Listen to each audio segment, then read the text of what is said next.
The Dakar Rally. Brought to you by Supersport. Sponsored by Total. You know where to turn.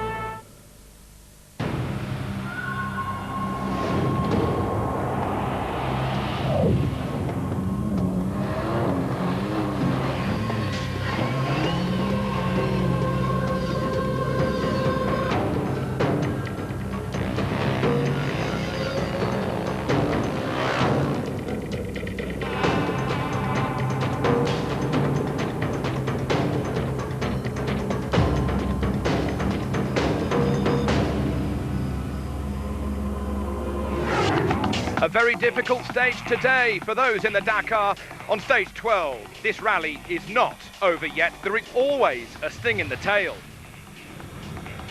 Cyril Desprez, is this his last chance to close in on a third Dakar title? Whilst Carlos Sainz, the overall leader, just saves people from going too far.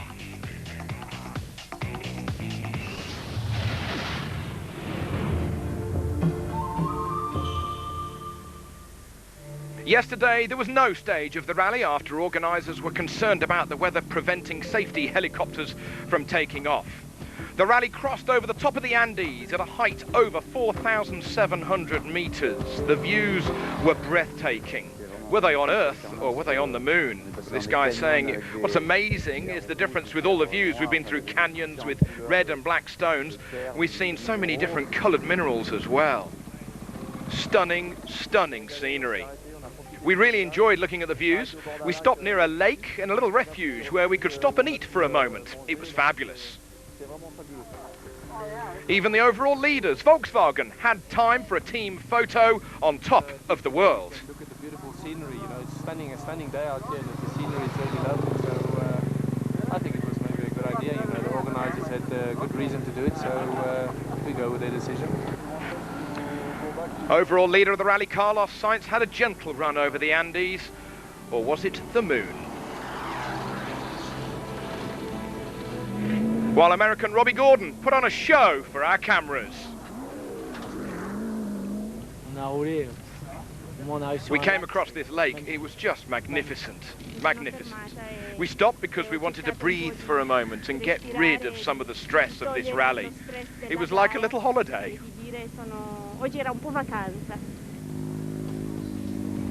A holiday it may well have been. Unbelievable scenery.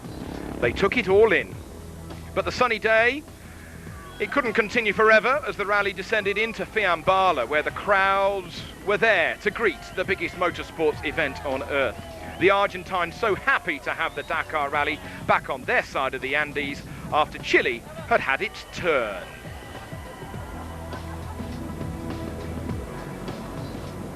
I think for the liaison today it was really something special for the Dakar to be able to come across a beautiful country like Argentina, and Chile has been very beautiful as well. To go to somewhere different, I think that's important for the Dakar to find new areas.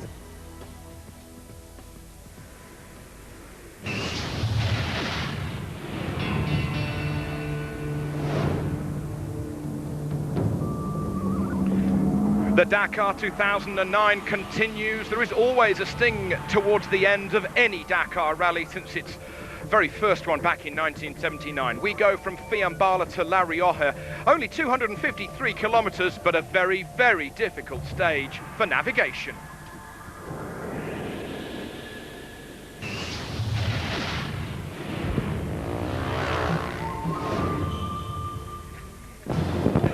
The route of today's stage was shortened by 30 kilometers after the Argentine authorities discovered a site of archaeological importance. They were digging away and naturally we avoided it. Now then, quick update. Here is Francisco Lopez. In the last two stages he has dropped from 4th to 8th and now to 15th because he didn't make a waypoint on the big Copiapo stage and he has been given a 4-hour penalty together with Jacek Chakor, Thierry Baptiste, Mick Extance, David Schwartz, Stan Watt and Toys Visser. Big names that have suffered a big penalty overnight. Now then, first bike off the start line this morning was Spaniard Jordi Villadoms, by virtue of having been victorious on the Copiapo stage. And it was all a bit of a new experience for the Spaniard, and likewise Alain Duclos on the Casley KTM. They were first and second into the stage in rather overcast conditions, and they decided that they thought that they had better wait for the other riders to catch up. Now that's for two reasons. A, they can support Mark Comer and Cyril Dupre, and also, well, they don't have to navigate so much themselves, they can just follow the big hitters in front of them.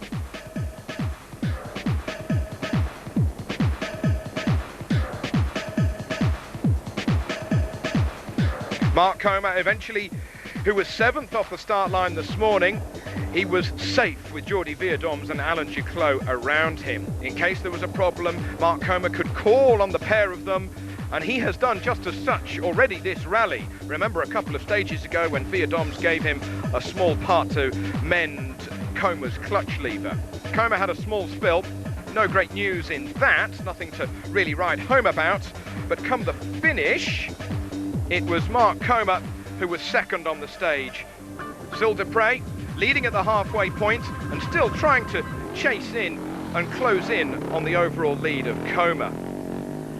At the halfway point into the refuel at 137 kilometers of the 253, Dupre saying, it's a bit like a treasure hunt. When you find the tracks, you're happy, and on the other hand, if you lose them, you're not so happy. It's pretty well what the roadbook says. Now Comer arrives. I've maybe made only 2.5 minutes on him. It won't change the world for the moment, but if I continue to attack, maybe it will pay. That was Dupre's attitude at the halfway point, and as you can see, Mark Comer nervous in the neutralised 15-minute stop for the fuel. Cyril Dupre eventually held the lead all the way through this stage down to La Rioja to make it his third stage victory. And Dupre has now gone from third to second overall behind Comer, who's always keeping cool and never outside the top 5 through all the checkpoints today. He only gave away, come the finish line, just 1 minute and 23 seconds. Comer's overall lead continues to be 1 hour and 29 minutes over Dupre. Will this be another win for Comer? Here is Fares, the faithful backup rider for Comer. 22nd overall. He was leading in the early stages, but slipped down a little to third come the finish line. David Castello still looking for a stage victory on this year's event, but continuing to be fourth in the overall standings. He could be so much higher were it not for that puncture on the very first stage. Francisco Lopez, he could have been second overall now were it not for that 4-hour penalty by missing the 32nd waypoints on the Copiapo stage, but Lopez just outside the top 10, he's in 15th position. Now here's David Fretinier. He had slightly more fundamental problems than a time penalty. He lost all the oil in the little 450cc Yamaha, and after leading the stage in the early few kilometers, he amazingly managed to get through the last few 100 kilometers with no oil at all in the engine. How did he do it and still get 6th today? He holds now not second but third overall.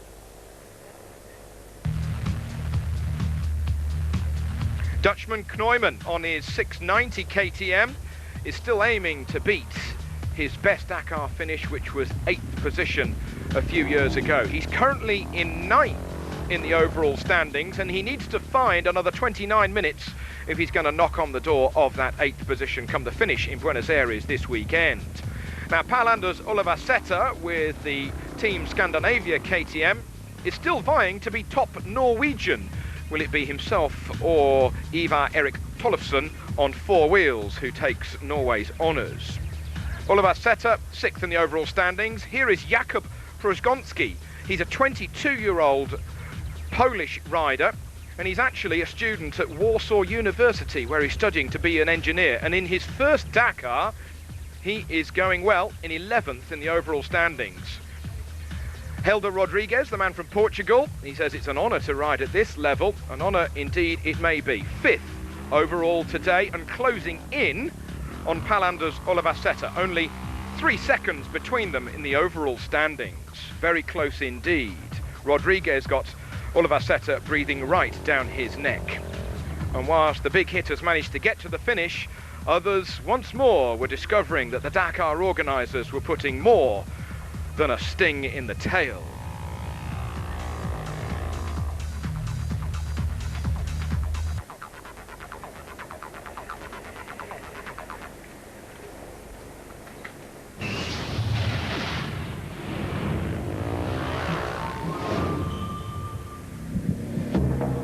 Dupre victorious for the third time on this rally, ahead of Mark Coma. Fares, Castello and Chaleco Lopez fifth today. In the overall standings, Coma has his lead reduced only by a little bit. Dupre now up to second, Fretenier down to third. This is sport, says Dupre. When I start my bike, immediately the fan started blowing on the radiator. It was very hot, and I was a little frightened in the dunes. It was very demanding as the sand was so soft. It was incredible. I don't know when the others will arrive, but for a rally raid rider to start, to pass 3 riders, and to lead the stage for 4 hours, it was a pure pleasure. Coma saying very hard, lot of navigation and a lot of off-road riding. We were between mountains of sand, very hard indeed. We needed to fight our way through the dunes and the mountains. We couldn't take a rest anywhere on the stage, but for me it's just one more day over, and that's the most important part.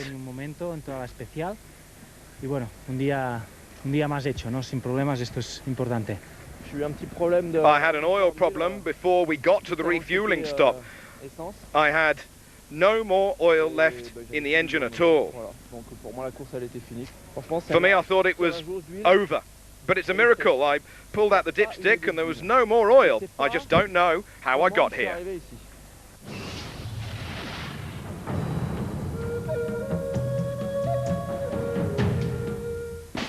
Sweden's Annie Seal is a hard nut. Formerly a horse rider, she saw a stunt show when she was just 16 years old, and she was therefore bitten by the bike bug.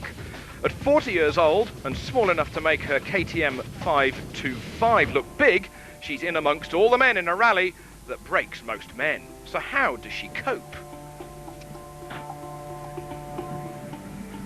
Reluctantly, my father died just after I bought the motorcycle, so I had to do all my mechanics since I was 16. And this is the way I learned all about the motorcycle, so now I can build my own Dakar bike, which is very good when you have a problem out in the desert. I can fix it. Her everyday job is mind management, something invaluable on a tough rally such as this. I never give up, whatever happens. She had a disaster on the 5th stage, crashing and injuring her face, but she battled on and is still going strong with just 4 stages to go before Buenos Aires. And then finished the stage. I mean, I lost many hours, but you have to finish. If you don't do this, don't do that car. That is the game. So at the end of the day, why does she put herself through such a punishing, grueling event?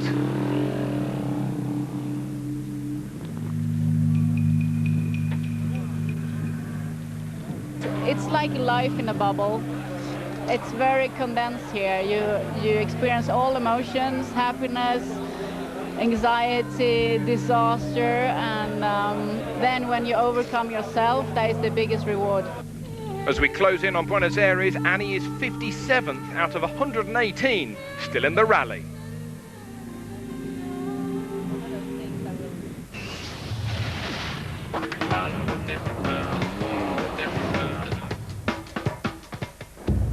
Carlos Sainz started the day as the leader in the overall standings, defending a 27.5-minute lead. He's already been victorious on 6 stages so far, and the double world rally champion was all out for glory.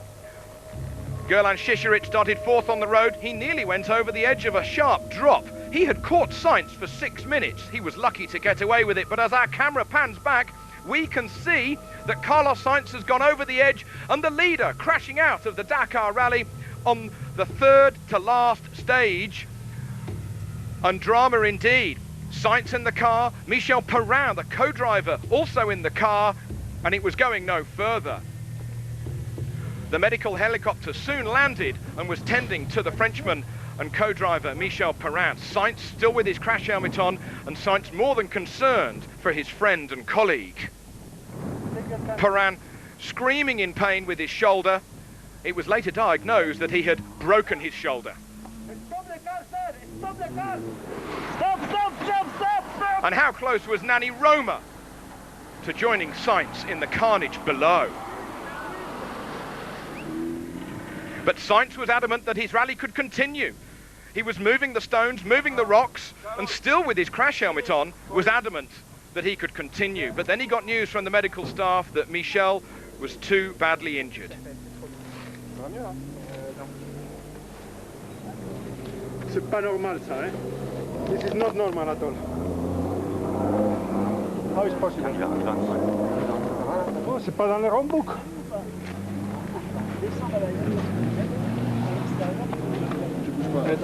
J'ai dû débrancher quelque chose. Sainz had lost the 1998 World Rally Championship within yards of the finish. He had the championship in his pocket. It could have been 3 titles for Sainz back on the RAC Rally 10 years ago. And again, victory has been torn from underneath him. Perrin saying exactly 150 metres from here, I said that there was a double caution down into a dry river, but it seems that the people doing the recce didn't see that. This is not dangerous, this is extremely dangerous. We went over. If we hadn't have crashed, then another car would have done so as well. If we didn't do it, then Roma would have done it. End of the story. We won't win the Dakar this year. What happened is unbelievable, with a hole not noted in the book. A 4-metre drop. If we hadn't have gone in it, then other drivers would have done. Si no llegamos a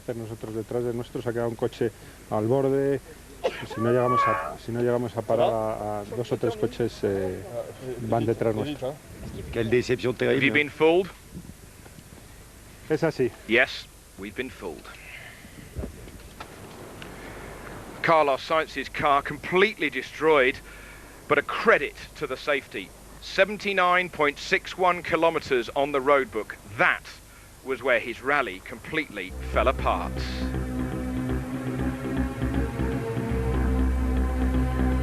Shattering news on the Dakar today.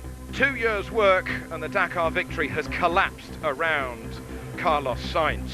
But there was more drama. Nani Roma, he's had his own part of drama on the Dakar before on 2 wheels, and now as the lone Mitsubishi left in this rally, the team have been worried about the heat in this part of the world through the stages and over the dunes, and Nani Roma losing over an hour today, and he will be dropping out of his 4th position in the overall standings. He also got stuck in the dunes, struggling to get the brand new Racing Lancer moving, and eventually it did get going, but they were always keeping an eye on the engine temperature.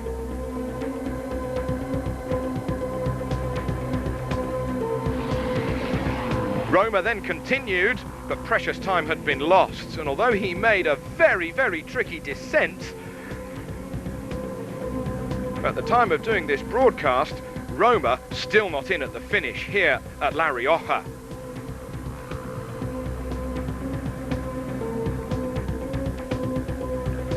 So with one of the big hitting Volkswagens out, it was down to Janil de Villiers and Mark Miller to take up the leading position. Which one would it be? Janil de Villiers sped through towards the end of the stage and eventually was victorious into La Rioja, and he was winner of the stage by 16 minutes.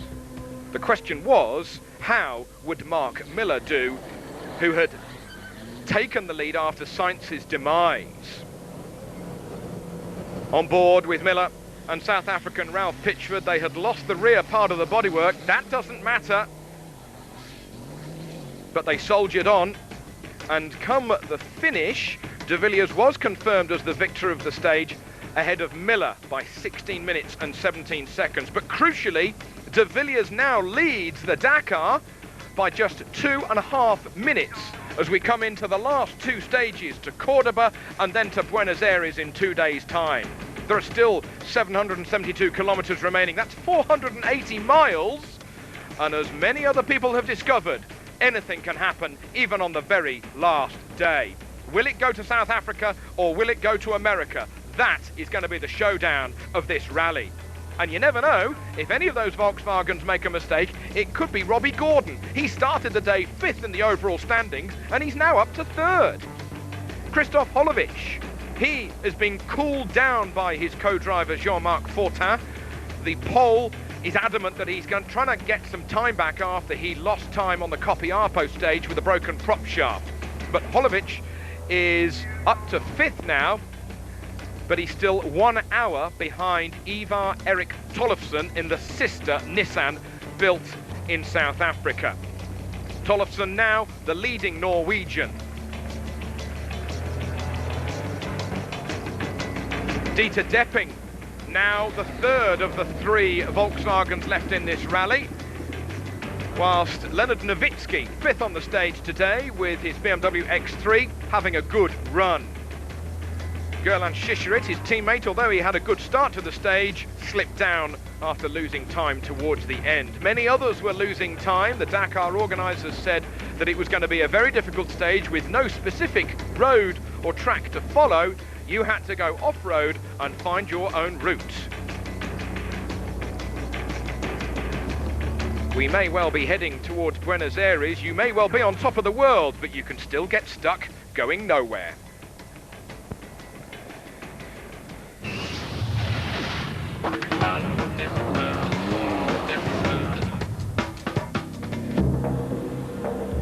De Villiers victorious on the stage ahead of Miller by those crucial 17.25 minutes. Gordon chasing hard in 3rd, Depping and Nowitzki. But overall it's all change. De Villiers now leads 2.5 minutes between he and Miller. A real showdown for this Dakar.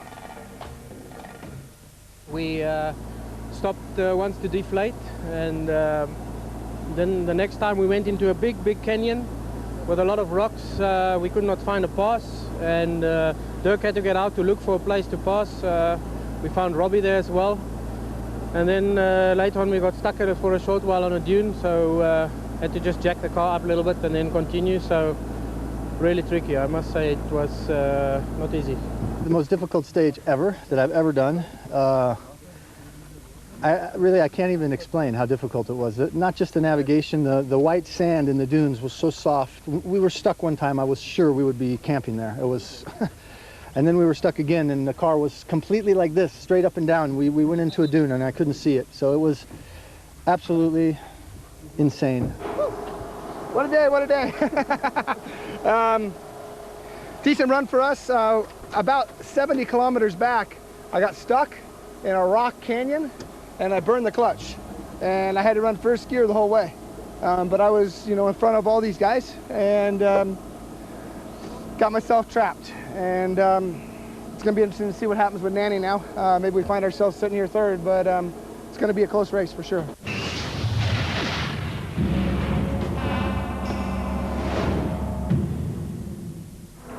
The trucks had an enormous task ahead of them today as they charged down from Fiambala, the foothills of the Andes, down towards La Rioja. Vladimir Chigin leading the stage at the halfway point, and Chigin trying to close in by just the matter of 14 seconds on the overall lead. How close could it be after over 40 hours of running in this Dakar so far? It could be anybody's race between the two Camas come the close of this Dakar after the next 2 stages in another 772 kilometres time. Gerard de Rooij 2nd at the halfway point on today's stage, and de Rooij, well, he may still be 3rd in the overall standings, but he could still get 2nd or even the lead, but he's got to find half an hour. Just look at the sheer grunt and power of these machines charging through some of the dry riverbeds as if they were just, well, cat's eyes on the road for a normal road car. De Rooij 3rd in the overall standings with his Dutch hybrid Gina. Kabarov 3rd so far on today's stage. Kabarov the overall leader by just those 14 seconds in the overall standings. He cannot miss a single gear change. He cannot afford any trouble at all if it is going to be his rally come Buenos Aires.